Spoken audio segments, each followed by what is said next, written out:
Assalamualaikum warahmatullahi wabarakatuh. Kami dari kelompok 7 akan mempresentasikan tentang metode pembelajaran dan model-model pembelajaran inovatif. Sebelum kami mempresentasikan materi kami, saya akan memperkenalkan anggota dari kelompok 7. Yang pertama, Carloyana Jessi Marindasari. Yang kedua, Miftahul Jannah. Yang ketiga, Muhammad Izzuddin. Dan yang terakhir, Trina Davis. Materi yang pertama yaitu hakikat metode belajar yang akan dijelaskan oleh teman saya yang bernama Muhammad Izzuddin.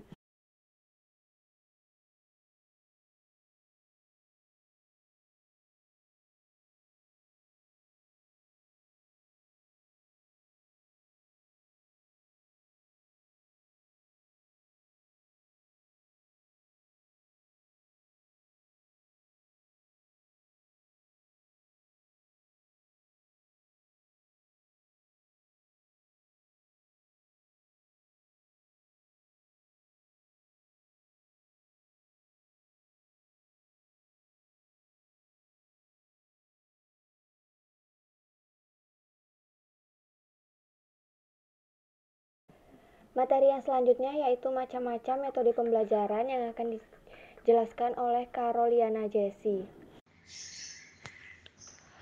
Metode pembelajaran ada 4 macam, yakni yang pertama, metode karya wisata, yang kedua, metode talking stick, yang ketiga, metode pembelajaran simulasi, dan yang keempat adalah pembelajaran luar kelas. Dan berikut penjelasan dari keempat metode pembelajaran tersebut. Materi yang selanjutnya mengenai metode karya wisata akan dijelaskan oleh Miftahul Jannah. Nah, teman-teman, selanjutnya kita akan menjelaskan tentang macam-macam dari metode pembelajaran. Sebenarnya teman-teman, metode pembelajaran ini sendiri ada 7, karena kami disuruh ibunya bagi 2 dengan kelompok 8, jadi kami akan menjelaskan tentang 4 metode pembelajaran saja. Yang pertama yaitu metode karya wisata. Metode karya wisata sendiri itu sama seperti metode pembelajaran outdoor atau di luar kelas.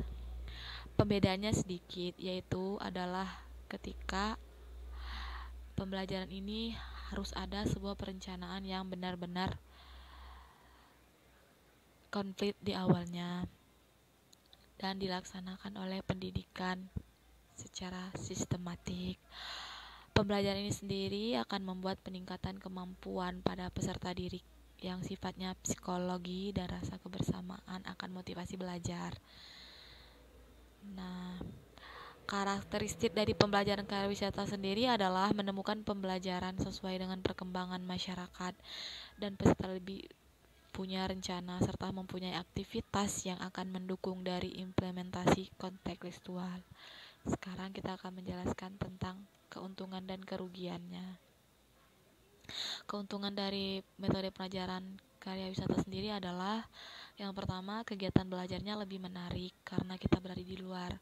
Hakikat pembelajaran lebih bermakna, bahan pembelajaran lebih aktual, kegiatan belajar dan kooperatif dengan dunia luar. Sumber belajar lebih kaya karena berasal juga dari luar. Siswa lebih paham aspek kehidupan sosial dan masyarakat. Nah, sekarang tentang kelemahannya. Yang pertama itu perencanaan yang kurang akan membuat pembelajaran terkesan main-main. Terus bisa menghabiskan waktu yang lama jika pendidik tidak mengarahkan waktu yang tepat pada peserta didik. Yang ketiga, pendidik akan lupa memberikan tugas pada peserta didiknya. Metode pembelajaran yang selanjutnya yaitu metode talking stick. Metode pembelajaran talking stick adalah sebuah metode yang menggunakan tongkat, seperti ketika guru memberikan pertanyaan, yang memegang tongkat wajib menjawab pertanyaan tersebut. Tujuan dari pembelajaran ini adalah menggapai pembelajaran yang berorientasi pada kondisi belajar agar terciptanya metode baru yang mengasihkan untuk peserta didik.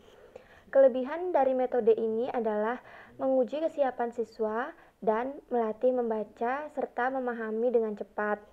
Sedangkan kekurangannya yaitu membuat siswa senam jantung, serta membuat siswa lebih minder dan tidak berani mengemukakan pendapat akibat tidak terbiasa. Metode pembelajaran selanjutnya yaitu metode pembelajaran simulasi yang akan dijelaskan oleh teman saya, Miftahul Jannah. Nah, yang ketiga kita akan mempelajari tentang metode pembelajaran simulasi. Metode pembelajaran simulasi adalah salah satu cara untuk menggapai suatu yang diinginkan dari proses pembelajaran. Nah, setiap guru juga mempunyai simulasi yang berbeda-beda. Pengertian ini juga disepakati oleh Hamalik dan dalam Tanerja 2011.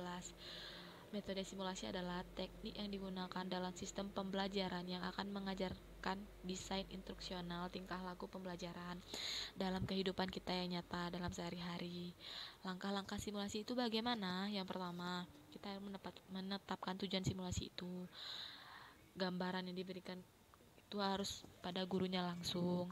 Nah, gurunya juga memiliki peran untuk peserta didiknya, menjelaskan peran-peran untuk peserta didiknya.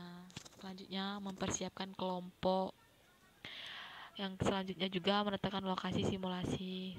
Nah, terus pelaksanaan simulasi, evaluasi, dan latihan ulang atau gladi bersih. Kelebihan metode ini adalah menyenangkan, akan membuat siswa terdorong untuk berpartisipasi. Yang kedua, mengembangkan simulasi pada siswa. Selanjutnya, eksperimen tanpa lokasi sebenarnya. Yang selanjutnya adalah memvisualkan hal yang abstrak. Nah, tidak menggunakan simulasi yang pelik. Interaksi siswa dan yang lain lancar. Yang terakhir adalah menimbulkan respon yang baik. Kelemahannya adalah belum bersifat efektivitas dalam belajar riset.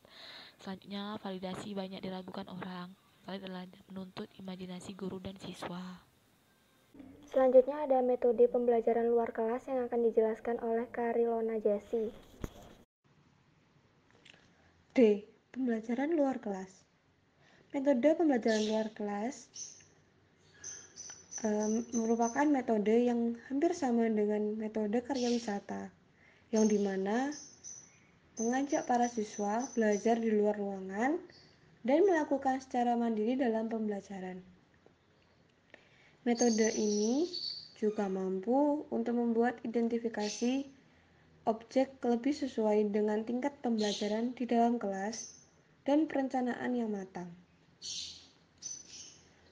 Dan metode ini memiliki kelebihan, yakni yang pertama, kegiatan belajar lebih menarik dan tidak membosankan siswa untuk duduk berjam-jam, sehingga motivasi belajar siswa akan lebih tinggi. Yang kedua, hakikat belajar akan lebih bermakna, sebab para siswa dihadapkan dengan situasi dan keadaan yang sebenarnya atau bersifat alami. Yang ketiga, bahan-bahan yang dapat dipelajari atau lebih kaya serta lebih faktual sehingga kebenarannya menjadi akurat. Dan yang keempat, kegiatan belajar siswa lebih komprehensif dan lebih aktif sebab dapat dilakukan dengan berbagai cara seperti mengamati, bertanya, atau wawancara, membuktikan atau mendemonstrasikan, menguji fakta, dan lain-lain. Yang kelima, sumber belajar lebih kaya sebab lingkungan yang dapat dipelajari bisa beraneka ragam, seperti lingkungan sosial, lingkungan alam, lingkungan buatan, dan lain-lainnya. Dan yang terakhir, siswa dapat memahami dan menghayati aspek-aspek kehidupan yang ada di lingkungannya, sehingga dapat membentuk pribadi yang tidak asing dengan kehidupan sekitarnya, serta dapat memupuk cinta lingkungan.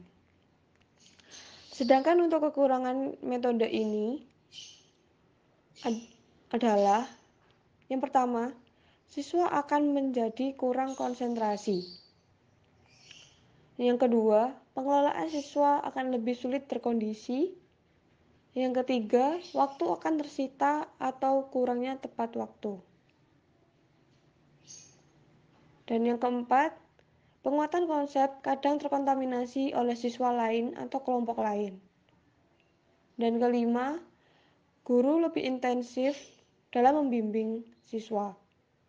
Dan Yang terakhir adalah akan munculnya minat yang bersifat semu. Yang selanjutnya yaitu macam-macam model pembelajaran yang akan dijelaskan oleh Muhammad Izzuddin.